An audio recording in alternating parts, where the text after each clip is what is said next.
मैंने एफबीआर की हरासमेंट खत्म कर दी। कोई एफबीआर का आदमी किसी को नोटिस नहीं देगा। हम प्राइवेटाइजेशन कमीशन में ही एक बोर्ड बना देंगे।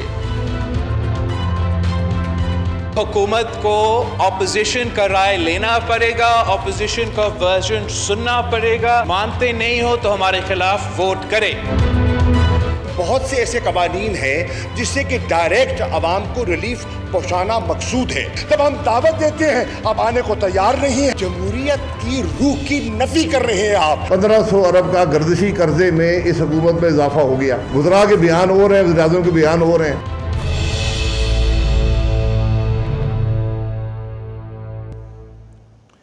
बिस्मिल्लाहिर्रहमानिर्रहीम। इफ्तिखार अहमद DNA के स्टूडियो से सलीम बुखारी साहब, अंजुम रशीद साहब और जावेद इकबाल साहब के हमरा आपको खुश आमदीद कहता है। आज हमारे पास जो 4 मौज़ूआत हैं, पहली बात हम करेंगे बजट के हवाले से। आज इकनॉमिक सर्वे ऑफ पाकिस्तान पेश किया गया और ये मकसद इसका ये होता है कि पिछले साल क्या हुआ और अगले साल ये क्या करना चाहते हैं, तरजीहात इनकी क्या होंगी। ये एक बहुत बड़ी एक्सरसाइज होती है जो हुकूमत करती है और उसकी फिर रिपोर्ट आवाम के सामने पेश करती है। दूसरी बात जो हम आज करेंगे और जो दूसरा मौजू है वो है कि असम्बली में आज जो हुआ, कौमी असम्बली में, उसमें ऑर्डिनेंस पेश किए गए बिल के तौर पे और इतनी तेज़ी से उन बिलों की इजाज़त ली गई और उनको कानून का दर्जा दिया गया कि वो हैरानकुन था, जिसमें बहुत ऐसे मामलात भी आए जिस पे अपोजिशन और हुक्मरान जमात के दरमियान तल्ख कलामी भी हुई और जो वज़ीर ख़ारजा ने जिन ख़यालात का इज़हार किया उसके ऊपर जो रद्दमल था वो भी देखने को आया। इसके बाद हम बात करेंगे बिजली का जो मसला है, बिजली के जो बिलों में इजाफा होता है, लोड शेडिंग हो रही है और लोड शेडिंग अब सारी जगह पे हो रही है। नहीं, इस हद तक लोड शेडिंग ने मुतासर किया कि हुक्मरान पार्टी के 2 कौमी असम्बली के जो रहनुमा हैं शहबाज से जिनका तल्लुक़ है, वो आज एक जगह पे प्ले कार्ड लेके बैठे हुए थे लोड शेडिंग के ख़िलाफ़। वहाँ पर ग़ालिबन 8 घंटे की उस इलाके में लोड शेडिंग हो रही है। तो मैं इजाज़त है बहुत सा मुझे कि मैं जावेद से शुरू कर लूँ, क्योंकि जावेद के आज इकनॉमिक सर्वे ऑफ पाकिस्तान को काफ़ी स्टडी किया है। जावेद, क्या हुआ? सुने बहुत ज़्यादा इन्होंने रियायतें दी टैक्सेस में गुज़श्ता साल, क्या वजह थी? खान साहब, बात पता क्या है कि जब कोई चीज़ तह तक चली जाती है ना, तो फिर उसको ऑटोमेटिकली उठना होता है।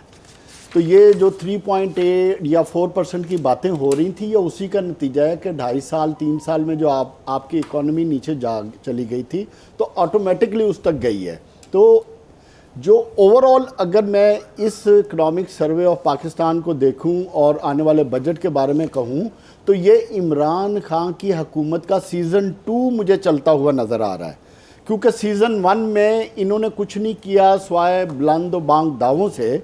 अब सीज़न 2 में जो मुझे पिक्चर समझ आ रही है, जहां मैं ये देख रहा हूं कि अब शायद ये इमरान खान ने जो बातें की थी कि हम स्मॉल इंडस्ट्रीज़ को प्रमोट करेंगे, हम रिफॉर्म्स लेकर आएंगे जहां बैंकिंग सेक्टर में, क्योंकि पहले तो कभी आज तक जो स्मॉल इंडस्ट्री के लोग थे या छोटे बिजनेसमैन थे, रूरल बेल्ट के लोग थे, उनको कभी बैंकिंग एक्सेस थी नहीं। आपकी मैं नाजरीन के लिए बताता चलूं, पाकिस्तान का टोटल बैंकिंग सेक्टर टोटल 7 शहरों तक 75% है। ये लोगों को, आप लोगों को जवेद भी समझाइए 7 शहर हम क्या कहते हैं। जिसमें लाहौर है, कराची है, आपका इस्लामाबाद है और फैसलाबाद है। और ये मुझे जावेद आप इजाज़त देंगे ना, मैं लोगों को समझाता हूँ कि जो हम छोटे शहर होते हैं, मसलन गुजरांवाला है, गुजरांवाला के जो देहात हैं, जो वहाँ पे पैसा आता है, उनको कुछ नहीं पता। नहीं, गुजरांवाला के बैंकों में जाता है, गुजरांवाला के बैंकों से फिर ये मरकजी लाहौर के बैंक में गिन के 2 4 5 नहीं, लोगों को भी समझाया कि हम क्या कह रहे हैं। क्योंकि पैसा हम इकट्ठा करते हैं देहातों से, छोटे तहसीलों से, शहरों में बेचते हैं, तो जब हम डिसबर्समेंट करते हैं ये रिपोर्ट में कहा गया।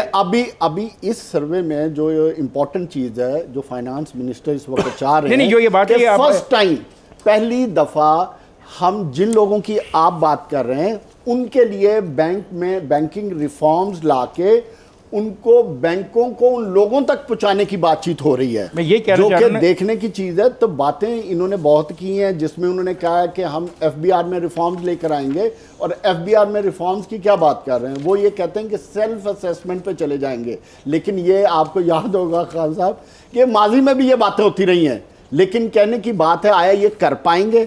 और दूसरी इंपॉर्टेंट चीज़ जो इन्होंने बात की है, जो कि मेरे लिए ज़्यादा ज़रूरी है, वो ये है कि माजी में हम कितनी दफ़ा निजकारी पे बात कर रहे थे कि ये जो आपके बड़े 5 इंस्टीट्यूशन है, PIA है, वापडा है और इसी तरह के जो इंस्टीट्यूशन है, 1600 अरब रुपया आपका ये खाते हैं। And this is for time. Shaukat तरीन साहब से किसी ने क्वेश्चन किया कि जनाब माजी में भी ये बुलंदोबांग दावे हुए तो आप कैसे करेंगे? उन्होंने कहा जी कि it is enough, we will do it by all means. जब इससे पहले कि मैं अंजुम को दावत दूँ मैं शिरकत करने की, मुझे आप एक बात बताओ कि ये जो इन्होंने टैक्स की छूट दी है, इनकम टैक्स में, सेल्स टैक्स में, कस्टम ड्यूटियों में, नहीं, एक्सपोर्ट, ये एक मिनट नहीं दी है ना, तो मैं आपने पास तो नहीं कह रहा, दी है। ये क्यों छूट दी जाती है कि इस तबके को क्यों खास छूट दी जाती है? मैं इसको जानता हूँ। इसलिए ये बात हो रही है कि उन्होंने जो सिस्टम बनाने की कोशिश कर रहे हैं कि पाकिस्तान में, क्योंकि टैक्स देखें, डायरेक्ट टैक्सेशन में कौन लोग हैं? सिर्फ जिसमें उन्होंने कहा सेल्फ असेसमेंट, जो मैं इसको एक्सप्लेन इस तरह करूँ उसमें जवाब आ जाएगा। जो सेल्फ असेसमेंट में सिर्फ वही कंपनियाँ कर सकती हैं जिनके डॉक्यूमेंट्स हैं। तो खान साहब जो शालमी में बैठा है, जो इंटीरियर कराची में बिजनेस जो मैन कर रहा है, उनकी इनको रियायत क्यों दी गई है? ये रियायत नहीं देनी चाहिए थी, जो गलत है। क्यों कि आप आज अगर रियायती लोगों को देना चाहते हैं जो माजी में भी रियायतें लेते रहे हैं, तो फिर तो आप कुछ नहीं कर सकते। आप तब्दीली की जो बात कर रहे हैं, तो तब्दीली तभी आ सकती है जब जो लोग सेल्फ असेसमेंट में, बड़े कॉर्पोरेट कंपनीज हैं, बड़े टैक्स वाले हैं, वो अपना पूरा टैक्स दें। और जो इसमें सिर्फ आखिरी बात ऐड कर दूं कि जो बात कही जा रही है वो ये है कि जो टैक्स देने वाले हैं उनकी इज्जत की जाए, और जो टैक्स नहीं दे रहा है उनके पीछे FBI को भागना चाहिए। अच्छा अंजम, इससे पहले कि आप बात शुरू करें, इन्होंने इस जो इकनॉमिक सर्वे ऑफ पाकिस्तान है, इसमें बहुत सी बातें कही। एक बात जो बड़े मैंने नोट किया है, वो कह रहे हैं गुज़श्ता 4 साल में ज़ेर काश रकबे में कोई इजाफा नहीं हुआ। तो एक तरफ हम ये इनका ये दावा है, इसी रिपोर्ट में दावे हैं कहीं पे। अब अगर 4 साल में ज़्यादा रकबा ज़ेर काश नहीं आया, तो फिर ट्रैक्टरों की जो तादाद बढ़ गई, जो खाद ज़्यादा बिक गई, तो अगर रकबा ज़ेर काश नहीं हुआ ज़्यादा तो फिर ये कैसे हो गया? हाँ, ये कैसे हो गया? अच्छा, एक पहली बात तो ये कि जो आज की शौकत तरीन साहब की तकरीर है, उन्होंने बड़े सुहाने ख्वाब दिखाए हैं, और मेरा ख्याल है कि वो एक आर्टिस्ट भी हैं, और उन्होंने बड़ी कामयाबी से बहुत ही खुशगवार तासुर पैदा करने की कोशिश की और किया भी है। एक तो उन्होंने जो सलीम बुखारी साहब आपको ये कह के खुश कर दिया है कि तनख्वाहों पे टैक्स नया नहीं लगेगा। फिर उन्होंने कहा कि बिजली की कीमतें जो है वो उसमें इजाफा नहीं होगा। फिर उन्होंने कहा कि IT में हम जो है वो कोई 100% जो है वो तरक्की कर लेंगे। अच्छा, अब IT उन्होंने कहा कि हिंदुस्तान ने 10 सालों में 100 गुना तरक्की की, यानी कि $1 बिलियन था तो वो 2010 में उसको $100 बिलियन पे ले गए। लेकिन उसमें उन्होंने ये नहीं बताया कि हिंदुस्तान में IT की और दूसरी दुनिया की शानदार यूनिवर्सिटियों में से यूनिवर्सिटियाँ हिंदुस्तान में है, और उन्होंने बेंगलोर वाली, उन्होंने पूरे हिंदुस्तान में फैली हुई है। अच्छा, हमने जो है वो तालीम पे बजट नहीं बढ़ाया, यूनिवर्सिटियों की हालत बेहतर करने की एक कोशिश नहीं की। फिर उन्होंने ये भी कहा कि जो चीन जो है वो अगले 10 सालों में 8-8.5 करोड़ नौकरियों वाली सनतें दूसरे मुल्कों को ट्रांसफ़र करेगा। तो अब हमें चाहिए कि हमें भी जो है वो 2-1 करोड़ नौकरियाँ मांगनी चाहिए, ऐसी सनतें मांगनी चाहिए। चीन से हमारे बड़े दरीना ताल्लुकात हैं, पहाड़ हिमालय से ऊंचे और समंदर से नीचे और शहद से मीठे ताल्लुकात हमारे खसूसी हैं। तो हम 2 करोड़ नौकरियाँ हमें मांगनी चाहिए, लेकिन 2 करोड़ नौकरियों के लिए हमें पाकिस्तान के अंदर वो ट्रेंड अफराद भी चाहिए जो 2 करोड़ नौकरियों पे जा सके और वो इंडस्ट्री ला सके। तो एक सुहाना सा उन्होंने एक ख्वाब दिखाया है, लेकिन हालात ऐसा नहीं है कि कोई हालात बहुत ज़्यादा बेहतर होंगे। लेकिन बहरहाल उन्होंने एक अच्छी एफर्ट किया, और FBR के बारे में भी कहा कि ये हरासा नहीं करेगा, और थर्ड पार्टी ऑडिट होगा, और जो ऑडिट में गुनाहगार हो गया उसको जेल भी भेजेंगे। ये जेल ज़रूर भेजें, लेकिन बात यह है कि हमारा FBR तो गुज़श्ता 70 साल से फंक्शन नहीं कर रहा। हम बड़ी मुश्किल से जो है वो 4000 अरब इस दफ़ा इकट्ठा किए, थोड़ा सा ज़्यादा कर लेंगे। उनसे फिर किसी ने पूछा ना कि ये सेल्फ असेसमेंट पे कैसे आप 2015 से लेकर 2021 तक जिनकी की उनका क्या बना? जब जो दूसरा हिस्सा होगा इसी का, तो उसमें बात कर लेंगे। बखैर साहब, ये आप इसमें क्या देखा है जो आपने इकनॉमिक सर्वे पाकिस्तान पेश किया गया? जी, पहली बात तो ये है कि मुख्तसरन ये अर्ज़ कर दूं कि इकनॉमिक सर्वे जो है वो किसी भी हुकूमत की चाहे वो तब्दील हो गई है, नई आ गई है या वही हुकूमत है, उसकी जो इक़्तिसादी पॉलिसीज़ होती हैं उसका एक जायज़ा लेता है और उसमें जो हक़ाइक़ बयान किए जाते हैं उसी के ऊपर फिर अगला बजट बनता है। लिहाजा एक बात तो ये तय है कि इकनॉमिक सर्वे में दिए गए फिगर जो हैं उनको फिर उसमें रिफ़्लेक्ट करना पड़ता है बजट में, और ये एक मुश्किल काम होता है। जिस तरफ इशारा किया अंजम ने कि बहुत रोज़ी पिक्चर उन्होंने पेंट की है, ये बात बिल्कुल दुरुस्त है। 3-4 बातें जो अहम हैं उसके हवाले से मैं अर्ज़ कर देता हूँ। पहली बात तो जो खुशी की बात है वो ये है कि किसी वज़ीर ख़ज़ाना ने पहली दफ़ा मैंने देखा कि उसने अपनी एक बाकायदा रेगुलर स्पीच में जो इकनॉमिक सर्वे के वक्त उन्होंने की, उसमें कहा हो कि इन चीज़ों के ऊपर IMF का प्रेशर हम कबूल नहीं करेंगे। तो ये मैं बिल्कुल समझता हूँ कि बहुत ज़रूरत की बात है। मसलन उन्होंने कहा कि तनख्वाहों पर टैक्सेस नहीं लगाएंगे, बिजली की कीमत नहीं बढ़ाएंगे वगैरह वगैरह। तो ये जो है बड़ी इनकरेजिंग बात है कि IMF के साथ आंखों में आंखें डाल के बात हो सकती है। और उन्होंने कहा कि ये जो मैंने रिफ्यूज़ किया है कबूल करने के लिए प्रेशर, इसके ऊपर IMF के साथ मुज़ाकरात हमारे जारी हैं। दूसरी बात यह है कि उन्होंने अपना एक तजर्बा बयान किया कि मैंने अपने पहले दौर में जब मैं वज़ीर ख़ारजा था तो हबीब बैंक को प्राइवेटाइज किया, हाँ, निजकारी के अमल से गुजारा था और वो एक सक्सेसफुल मॉडल है। आज सबके सामने है कि Habib bank is a success story, जो पहले एक लाइबिलिटी थी। दूसरा उन्होंने ताजिर तबके के लिए, जैसा फिर अंजम ने भी कहा और जावेद साहब ने भी कहा कि ताजिर तबके के लिए खुशखबरी है इसके अंदर कि भाई अब नैब आपके घरों में और आपके दफातर में नहीं घुसेगी। हम इंटायरली 100% उसको सेल्फ असेसमेंट स्कीम पे छोड़ रहे हैं ताकि आप ख़ुद तजवीज़ करें कि आपको कितना टैक्स देना है। ये भी मैं समझता हूँ कि एक अच्छी बात है, एक अच्छी खुशखबरी है, क्योंकि माजी में हमने देखा कि नैब के साथ ताजरों ने एहतजाज भी किया इसके ख़िलाफ़ और काम तक बंद कर दिया, जिसको शटर डाउन कहते हैं। टैक्स नेट का दायरा कार वसी करने के हवाले से फिर कोई वाज़ेह पॉलिसी नहीं है कि कैसे आप इसको एक्सपेंड करेंगे। चलिए ताजर बरादरी तो आ जाएगी इस नेट में, लेकिन जो एक आम आदमी जो टैक्स देने का ज़िम्मेदार है उसका जो टैक्स नेट है उसको आप कैसे एक्सपेंड करेंगे। और कल जब बजट पेश होगा तो ये जितने भी दावे आज उन्होंने किए हैं, जो रोज़ी पिक्चर की बात हम कर रहे हैं, वो जैसा मैंने कहा कि रिफ़्लेक्ट होगा। फिर हमें समझ आएगी कि इन दावों को पूरा करने के लिए, तकमील करने के लिए बिल आखिर आपकी हिकमत अमली क्या है, इसका पता हमें कल की पॉलिसी से चलेगा। Last but not the least, ये बात उनकी दुरुस्त नहीं है कि आलमी मंडी में चूँकि कीमतें चीज़ों की बढ़ गई इसलिए यहाँ महंगाई हो गई। अगर हकीकत आप देखें, पूरे साल का जायज़ा लें तो तेल की कीमतों में कमी हुई है। ये वाहद वो आइटम है जो पाकिस्तान में कीमतों को अफेक्ट करती है। तो ये भी बहरहाल इसके उन्होंने ये कहा कि हमने जज्ब किया जो दुनिया में प्राइस बढ़ी है, कीमतें तो तेल की कम ही है। ये देख रहे हैं उन्होंने उनका ये मकसद है। सलीम बुखारी साहब ने जो कहा ना कि उन्होंने कहा है कि हम टैक्स नेट को बढ़ाएंगे टेक्नोलॉजी के जोर पे। तो वैसे पॉसिबिलिटी है कि टेक्नोलॉजी के जोर पे ज्यादा लोगों बजट में वो बताएंगे ज्यादा लोगों को टैक्स नेट में लाया जाए। ये पॉसिबल है, लेकिन करते क्या है? ये बहुत ये क्या है कि जो तेल की जो कीमत थी उसमें 119% इजाफा हुआ, हमने 32% इजाफा किया और 86% जो है ना हमने जज़ब किया। मतलब है कि हुकूमत ने अपने पल्ले से दिया तो लेकिन ये राज अचानक शौकत तरीन साहब ने कल क्यों यानी आज क्यों ये बयान फरमाया है? ये हुकूमत ने तो नहीं कहा, किसी हुकूमत के जिम्मेदार ने कहा कि ये मैंने क्योंकि हम इकनॉमिक सर्वे की बात। और फिर एक बात जो उन्होंने सर्वे में कही है वो बड़ी इंपॉर्टेंट है और मुझे बहुत कन्विंसिंग लगी है। वो कहते हैं कि जो होल सेल मार्केट में जो लोग बैठे हैं वो ज़्यादा मार्जिन बना रहे हैं, हमने इनके प्रॉफिट का मार्जिन कम करना होगा। और ये हकीकत है कि जो मिडिल मैन है और जो दरमियान में बैठा है वो बहुत उसका मार्जिन ऑफ प्रॉफिट बढ़ गया। ये भी एक बात अच्छी है। और फिर एक बात उनकी अच्छी है जो बैंकिंग की बात ये कर रहा था और मैंने तो इसको कहा समझाया में, सर हम छोटे इलाकों से पैसे लेके आते हैं, तहसील पे आते हैं, तहसील से वो शहरों में आते हैं, शहरों से बड़े शहरों में जाते हैं, और जब आप उनको डिस्ट्रीब्यूट करते हैं लोन में तो ये देखा गया कि लोन जो है उन लोगों को नहीं मिलता जो देहात से हो उस परसेंटेज से जिनका वो पैसा है बेसिकली, जितने परसेंटेज का पैसा। मतलब अगर अब इसी में तो तब्दीली ला रहे हैं, तब्दीली इसलिए ला रहे हैं। मैं जा रहा हूँ ब्रेक पे जाएगा नहीं, हमारे साथ रहेगा।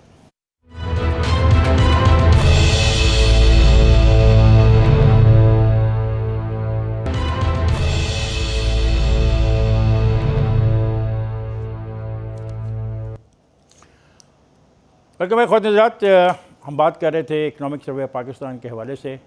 अब माजी में क्या हुआ उसके तो कुछ बात होगी। बहुत जब ये कहते हैं कि हम जो नेशनलाइजेशन हमने करनी है और पेंडिंग पड़ी है, हमें उसको करना पड़ेगा, इफेक्टिवली करना पड़ेगा, और उनका यकीन है कि वो सिर्फ वो भी करेंगे और अदारों को भी प्राइवेटाइज कर देंगे ताकि जो लोड है पैसे का जो हम लेते हैं कौमी ख़जाने से वो कम हो जाए। उन्होंने हमें ये बताया जी कि 85 के करीब ऐसे अदारे, इंस्टीट्यूशन या आप कहें कि इंडस्ट्री के यूनिट्स हैं जिसको निजकारी के अमल से गुजारना है, लेकिन उन्होंने जो उसकी वजह बताई है कि आज तक ये हो क्यों नहीं पाया, वो बहुत ज़्यादा खौफनाक बात है। वो कहते हैं कि हुकूमत के ज़िम्मेदार अहलकार जिन्होंने अपनी मर्ज़ी के लोग हाईएस्ट सैलरीज पर वहाँ रखे होते हैं और उन्होंने आगे बेपनाह नौकरियाँ अपनी पसंद के लोगों को दी होती हैं, वो इसके रास्ते में हायल हैं कि वो इस निजकारी के प्रोसेस को तेज़ नहीं होने देते। लेकिन उन्होंने कहा कि मैंने पहले हिस्से में कहा था कि उन्होंने हबीब बैंक की मिसाल दी, तो मेरे ख़्याल से वो अपने इस साल में अपने दौरे वजारत ख़जाना के यानी वज़ीर की हैसियत से शायद इसके ऊपर अमल दरामद कर जाएं और कुछ ऐसे इदारे जो हुकूमत के ऊपर बहुत बड़ी लाइबिलिटी हैं, अगर आप फिगर्स में जाएं, मैं मुकम्मल कर लूँ, अगर आप फिगर्स में जाएं तो आप हैरान रह जाएंगे।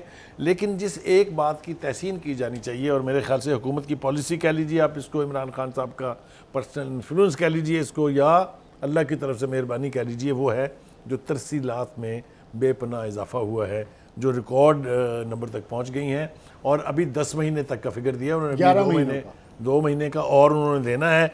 इसकी मैनेजमेंट और इसकी कंजम्पशन, ये 2 बहुत बड़े चैलेंज हैं जो मेरे ख्याल से कल बजट में कहीं ना कहीं रिफ्लेक्ट होंगे और इसके बदले में ओवरसीज पाकिस्तानी के लिए सहूलियात फराहम करना बहुत जरूरी है। वो कर रहे हैं, वो एयरपोर्ट्स के ऊपर जिस तरह जलील होते हैं नहीं, वो करेंगे, बहुत कुछ करेंगे। आज देखा नहीं आज पार्लियामेंट में क्या हुआ उनके लिए, इतना तो अच्छा, उनके लिए वो हम करें। तो उस पर आएंगे। आपसे अंजम से पहले कि आप आगे जाएंगे, एक बात उन्होंने बड़ी इंपॉर्टेंट कही है। वो कहते हैं जो हम ख्वाब दिखाते थे ना कि अगर मुआशरा सही हो जाए, आपकी इक़्तिसादी सूरत ठीक हो जाए तो ट्रिकल डाउन इफेक्ट होता है। हाँ। तो वो कह रहा है ट्रिकल डाउन इफेक्ट एक साल में नहीं होता, इसके लिए कम से कम 20 साल चाहिए। 20 साल चाहिए। तो ये भी उन्होंने, अब देखो फिर उसके साथ ही उन्होंने बात किया है कि कमर्शियल बैंक निचले तबके को कर्ज नहीं देता, हम अब दिलवाएंगे। अब ये 2 पॉजिटिव चीज़ें। अच्छा, ये जो ट्रिकल डाउन की उन्होंने बात की है, साथ में उन्होंने देखो ये भी बता दिया है कि इस साल जो रेवेन्यू है वो 4000 से थोड़ा सा ज़्यादा होगा, जबकि खर्चा आपको पता है कि 7500 है। अगले साल का जो तखमीना उन्होंने दिया है वो उन्होंने कहा है कि 8000 रुपये का एक्सपेंडिचर होगा और तकरीबन 5000 पौने 6000 जो है 5520 5500 पौने 6000 अरब रुपए अगले साल में इकट्ठे होंगे। अच्छा, अब प्रॉब्लम इसका मतलब ये कि अगले साल भी आप कर्जा लेकर पुलिस की और सरकारी मुलाजमों की तनख्वाहें देंगे, क्योंकि 2.5 से उन्हीं की नहीं देंगे, हम सब पर लगाएंगे। 2.5 से 1.5-2 अरब का खसारा होगा। फिर वो और जो सूरत हाल ये है कि ये तो बड़ी अफसोसनाक बात है ना कि, लेकिन उन्होंने बड़े खुशगवार अंदाज में पेश कर दिया, हालांकि ये पाकिस्तान एक नए भंवर के अंदर फंसने जा रहा है। वो उन्होंने कहा कि गंदम की फसल बड़ी शानदार हुई लेकिन गंदम हम इंपोर्ट करेंगे। उन्होंने कहा गन्ने की काश्त मिसाली हुई लेकिन हम चीनी जो है वो इंपोर्ट करेंगे। अब प्रॉब्लम चीनी भी आप इंपोर्ट करेंगे, आप गंदम भी आप इंपोर्ट करेंगे और फसलें भी आपकी बहुत बात नहीं है, बात पूरी है ना।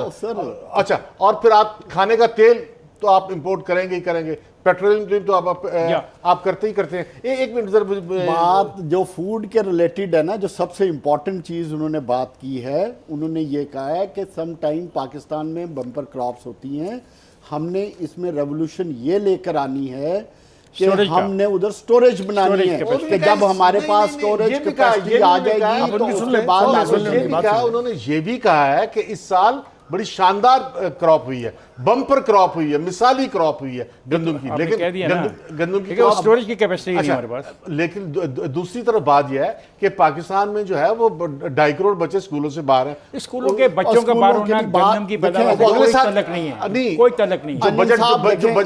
जो एक सेकंड जो बजट पेश किया जा रहा है उसमें जब बात करेंगे ना, जब एजुकेशन की बात आएगी तो कर लेंगे ना। एजुकेशन की आ रही है ना बजट में, कौन सा डॉक्यूमेंट है एजुकेशन का, क्या उन्होंने कहा है, किसके क्या उन्होंने क्या वो एजुकेशन में उन्होंने 5 पॉइंट समथिंग रखा है, एजुकेशन में पैसे नहीं रखे उन्होंने। वो तो 5 पॉइंट कितना होता है? अब मुझे एग्जैक्टली 8 अरब का कितना बनता है 5, वो आप कैलकुलेट कर लें पड़ा हुआ। अब प्रॉब्लम ये है कि ना एजुकेशन पे वो ज्यादा पैसे दे सकेंगे, ना हेल्थ पे ज्यादा पैसे दे सकेंगे, और लोगों के हालात जो हैं उसमें कोई बेहतरी नहीं आने वाली, हालात वैसी रहेंगे। ऐसी बात नहीं है, ऐसी उन्होंने जिक्र नहीं किया, उन्होंने बताया अंजम साहब क्यों नहीं लोगों की बेहतरी आने वाली? कैसे देखिए कैसे बात बताएं? समझे, जो चीज अच्छी है हमें अच्छा कहना वो बताओ ना क्या चाहिए। बेहतरी देखो ना, आएगी? उन्होंने बड़ी अच्छी बात की है कि बाय ऑल मीन्स हम अपनी जीडीपी ग्रोथ को 5% से ऊपर ले जाने की कोशिश करेंगे। Over a period of time हम 7% तक लेके जाएंगे।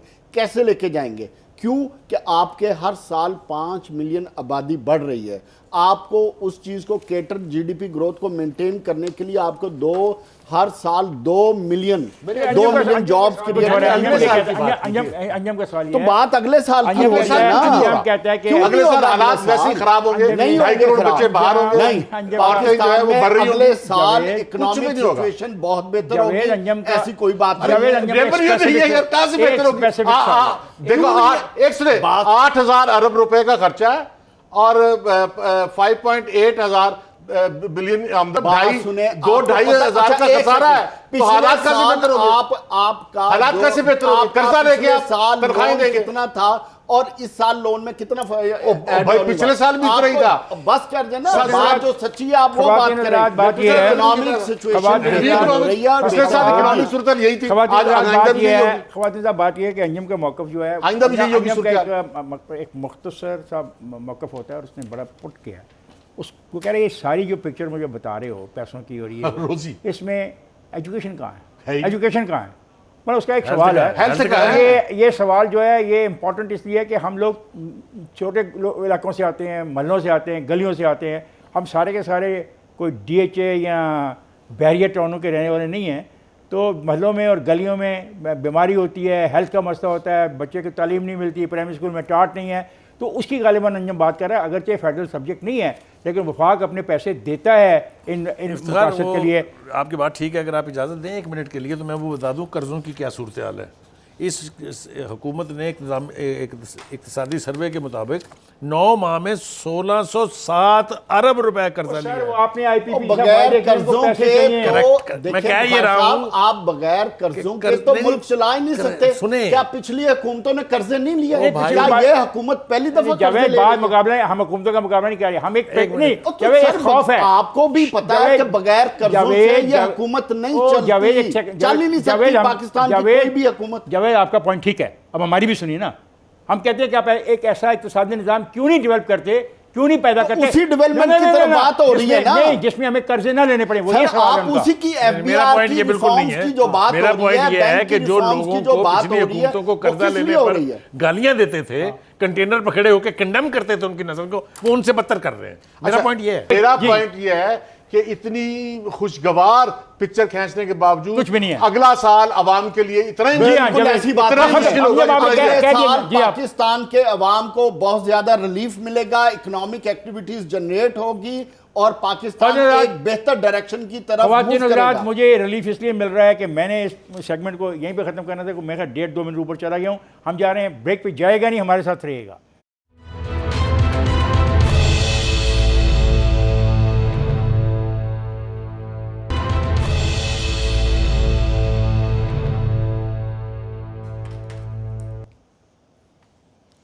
वेलकम बैक ख़वातीन हज़रात। आज पाकिस्तान की कौमी असम्बली में जो हुआ उसको बयान करेंगे जनाब बुखारी साहब। मुश्किल काम आपने मेरे सुपुर्द कर दिया है खान साहब। बहरहाल मैं कोशिश करता हूँ।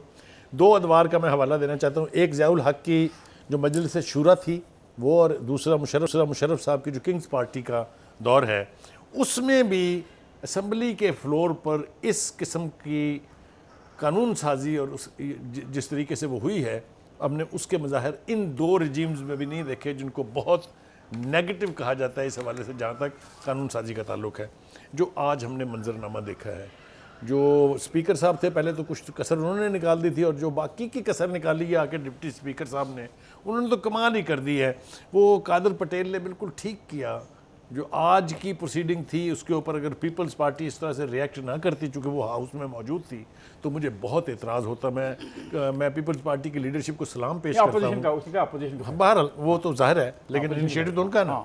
उनका जी हम इस डिप्टी स्पीकर के खिलाफ अदम एतमाद की तहरीक लाएंगे। ना सिर्फ ये, उसने कहा कि जितनी कानून साजी आज हुई है हम उसको मुस्तरद करते हैं, और उसने साथ ही ये भी कहा कि हम आज इस इजलास का बाइकआउट करते हैं। ये जो अपोजिशन का रिएक्शन था, इससे भी आपको पता चला होगा कि जो मैंने इब्तिदा में कहा कि इस तरह की कानून साजी, इस तरह की bulldozing of the important bills हमने इससे पहले पार्लियामेंट की तारीख में नहीं देखी है।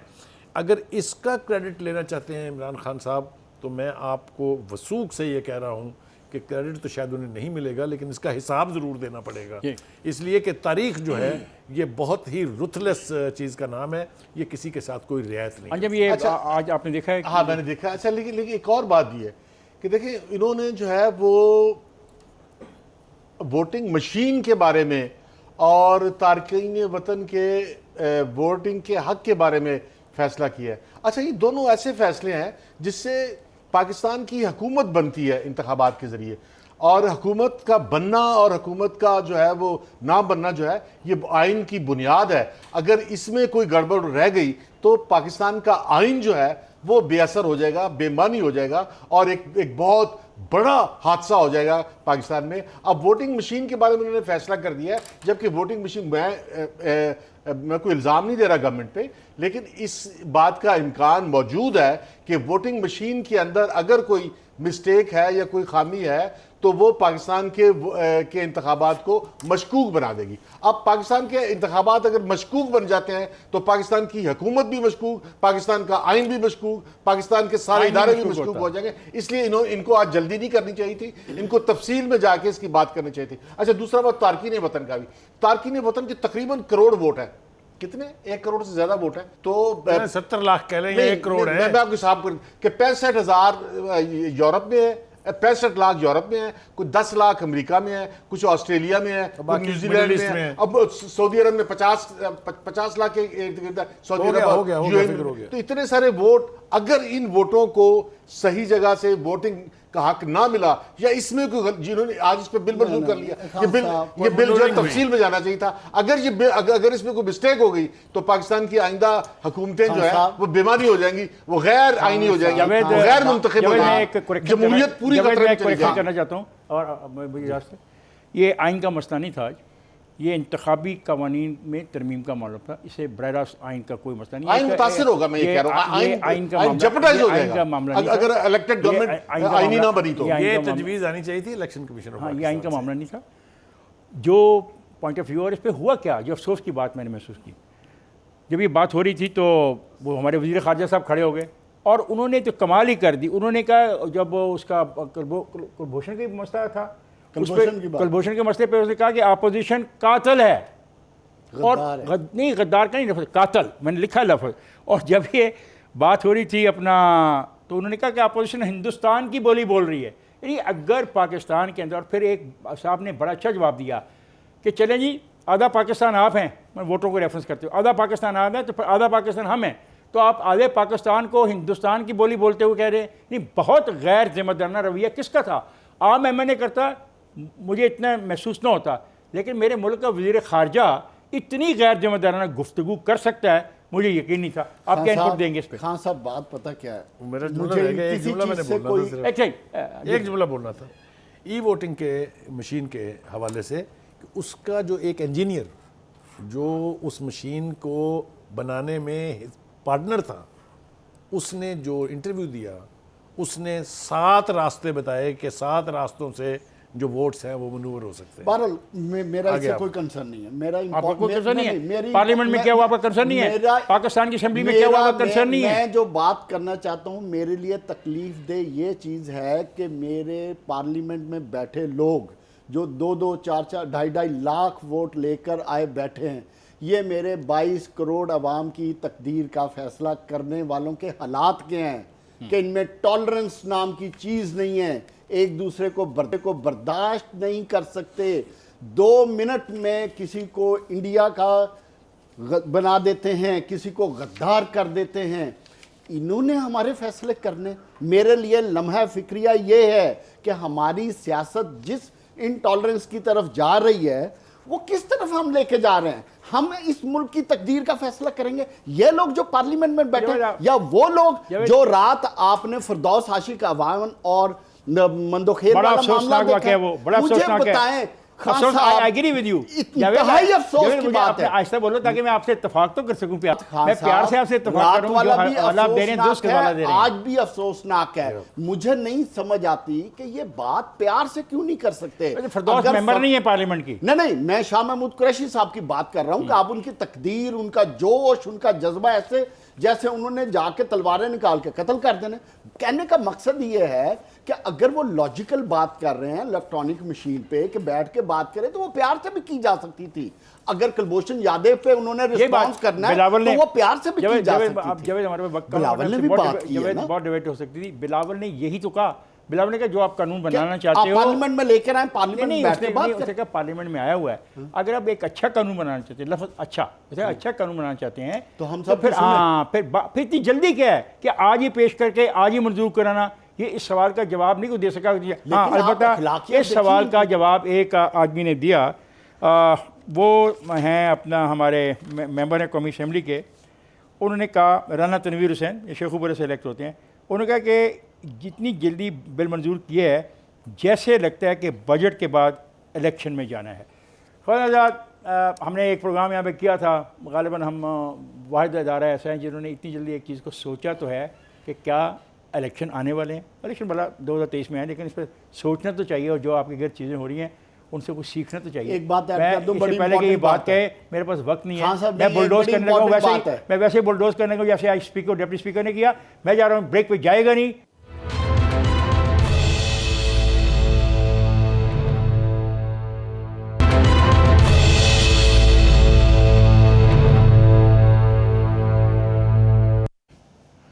वेलकम है ख्वाजा आज़ाद। और अब मामला है लोड शेडिंग का। आप यकीन करें कि लोड शेडिंग तो इस तरीके से हो रही है और इस अंदाज से हो रही है कि मैं हैरान हूँ। कोई इतनी बिजली जो पैदा हमने की, जिस पे ताने दिए जा रहे हैं, किसी को ताने दिए जा रहे हैं तुमने बिजली ज़्यादा पैदा की, कोई ताना ये दे रहा है कि तुमने ये जो बिजली ज़्यादा पैदा की इस पर तुमने पैसे ज़्यादा दिए। ना मुझे समझ आता है बिजली जो ज़्यादा हुई वो कहाँ गई, क्योंकि मेरे तो हालात अच्छे नहीं हैं। और आज तो खुद रूलिंग पार्टी ने भी महसूस किया इस बात को।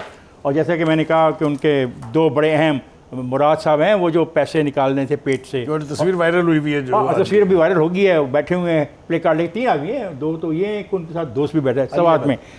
अब मैं कराची में तवील लोड शेडिंग, लाहौर में लोड शेडिंग, कोयटा में लोड शेडिंग, सक्खर में लोड शेडिंग, कराची में लोड शेडिंग। कराची के गर्मी बहुत है, कराची में 12 घंटे बिजली गई है। बलूचिस्तान में लोड शेडिंग, KP के डेरा इस्माइल खान, सवात, तमाम। क्या होगा? क्या वही बात भाई, पिछलों ने अगर पैदा कर दी तो ट्रांसमिशन आपका काम था, आप थोड़ा बहुत कर लेते। 3 साल में थोड़ी बेहतरी तो आती है ट्रांसमिशन में, कि बिल्कुल ही ना आती।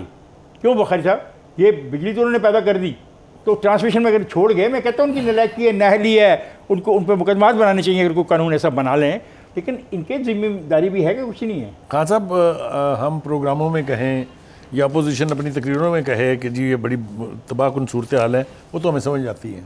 लेकिन जब हुकूमत के अपने वज़रा और अपने मेंबर, ख़ास तौर से अगर आपने कल तकरीर सुनी हो नूर आलम साहब, नूर आलम या नूर आलम खान की तकरीर अगर सुनी हो, तो हमारे किसी के कुछ कहने की ज़रूरत नहीं है। उसने जो मंजरनामा पेश किया है लोड शेडिंग के हवाले से, वो मेरे ख्याल से इसका PTI का ना, जी PTI, वही तो मैं कह रहा हूँ, हुकूमत ही है। मैंने ये हुकूमत की आंखें खोलने के लिए काफ़ी है।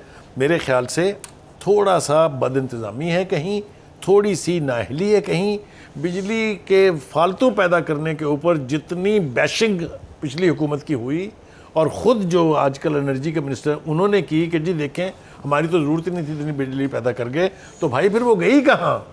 अगर ट्रांसमिशन लाइन नहीं थी उनके दौर में, लोड शेडिंग खत्म हो गई थी, तो कोई ट्रांसमिशन का सिस्टम तो था ना। आपने उसको बेहतर करना था, आपने उसकी बर्बादी कर दी है। It is all bad management. कल भी मैंने ये बात की थी, आज फिर मैं कहूँ, आपको तजवीज़ पेश करते क्या तजवीज़ ये थी कि इनको पता था कि तरबेला में इस दफ़ा पानी कम हो रहा है, 5-6 दिन में आ जाएगा। पानी आना ही नहीं है, ग्लेशियर पिघल गए हैं, लेकिन पानी जब तक आएगा उस वक्त तक पाकिस्तानी कौम भी पिघल जाएगी गर्मी से। अच्छी बात की इसलिए इन्होंने जो पेप्को चीफ के पास जाना था, नहीं, पेप्को चीफ ने सोचना चाहिए था कि ना उसके पास गैस का भी एक बड़ा इशू है जिसकी वजह से ये चला नहीं सके, छोटे, और दूसरा पानी का इशू था। तो इन्होंने क्यों नहीं फोर्स की? आपके पास तो तकरीबन इस वक्त 32,000 मेगावाट बिजली है, क्या करें फिर? तो सजा दें आपकी इनको? जरूरत इस वक्त 23-24 हज़ार जावेद, मेगावाट है। जिन्होंने नहीं किया उनको सजा देनी चाहिए। बिल्कुल सजा होनी चाहिए और उनको अकाउंटेबल करना जी, चाहिए। अगर जिस तरह की लोड शेडिंग कल हुई है, जिस तरह की लोड शेडिंग आज हो रही हुई है, है, अगर ये अगले हफ्ता जारी रही नहीं, ये 2 दिन में मैं- खत्म बाहर आ हो जाएंगे। जाएगा। बिल्कुल सुने, ठीक है। लोग सड़कों पे आएंगे, बिल्कुल ठीक। लोग अंजुम साहब, वापडा 2 दिन में खत्म हो सुन तो जाएगा। लोग खत्म हो, अल्लाह करे, I agree लोग with you। सड़कों पे आएंगे, वापडा के दफ्तर चलाएंगे। अब ये कह रहे हैं 2 दिन में खत्म हो। ये आज खजाना के प्रेस कॉन्फ्रेंस के अंदर एक सवाल किया गया कि गैस से चलने वाले बिजली के 6 कारखाने काम नहीं कर रहे। इस पे वजीर खजाना ने जवाब नहीं दिया, लेकिन और वो बात गोलमोल होगी। इसका मतलब यह है कि बिजली जो है उसकी जो गैस, और इसने खाकान अब्बासी ने भी कहा है कि इन्होंने LNG इंपोर्ट नहीं की, इसलिए वो कारखाने काम नहीं कर रहे और इन्हें जो है वो महंगा फर्नेस ऑयल इस्तेमाल करना पड़ा। और अगर इस LNG की वजह से और इस नाहली की वजह से 6 कारखाने काम नहीं कर रहे तो फिर ये लंबा मामला है और लोग सड़कों पे आएंगे। इनको सजा मिलनी चाहिए ना, जो आदमी जिनकी और नहली एक से हो दफा रहा हम ये है। मंजरनामा देख चुके हैं कि लोगों ने वापडा के अगर दफ्तरों को आग गैस की लगाई वजह थी। से कारखाने बंद हैं और गैस उनके पास नहीं है तो फिर ये लंबी लोड शेडिंग चलेगी और लोग सड़कों पे आएंगे लोड और शेडिंग लोग वही हंगामे करेंगे। आप डरा तो रहे हैं, और लेकिन आप क्या फिक्र जो लोग जिम्मेदार हैं, जिन्होंने प्लानिंग नहीं की, ये जिन्होंने बात है मुसलमानी सर। बनाया, उनको कोई ना पूछे? तो फिर वजीरे जो पावर है उसको और वजीरे जो एनर्जी है उसको इस्तीफा देना चाहिए और उसको माफी मांगनी चाहिए कौम से कि इतनी बड़ी ज्यादती Well said। कि आपने LNG टाइम पे इंपोर्ट नहीं की और पूरी कौम को जो है आपने मुसीबत में डाल दिया। आपने अंजम के जज्बात से इस बात का अंदाज़ा लगा लिया हुआ। ये अंजम नहीं कह रहा और ना ही अंजम बोल रहा है। अंजम के अंदर बैठा हुआ एक इंसान है जो पाकिस्तान का शहरी है, जो मुतासर होता है बिजली के न होने की बिना पे। जो इसने मुतालबा किया दुरुस्त है। अगर किसी की नाअहली की बिना पे और नलायकी की बिना पे कारखानों में गैस नहीं पहुंच सकी, ही शुड रिज़ाइन। क्योंकि ये कहते थे ना, इनका तो मौक़िफ़ इस पार्टी का है कि जो काम नहीं कर सकता, जो वज़ीर माजी में भी काम नहीं कर सकता, उसको इस्तीफ़ा देना चाहिए। तो आज जो वज़ीर नाअहली कर रहा है, नाकाम है, उसको इस्तीफ़ा देना चाहिए। अब आपसे मुलाकात होगी पीर के रोज़। तब तक मुझे और मेरे साथियों को इजाज़त दीजिए। खुदा हाफिज़।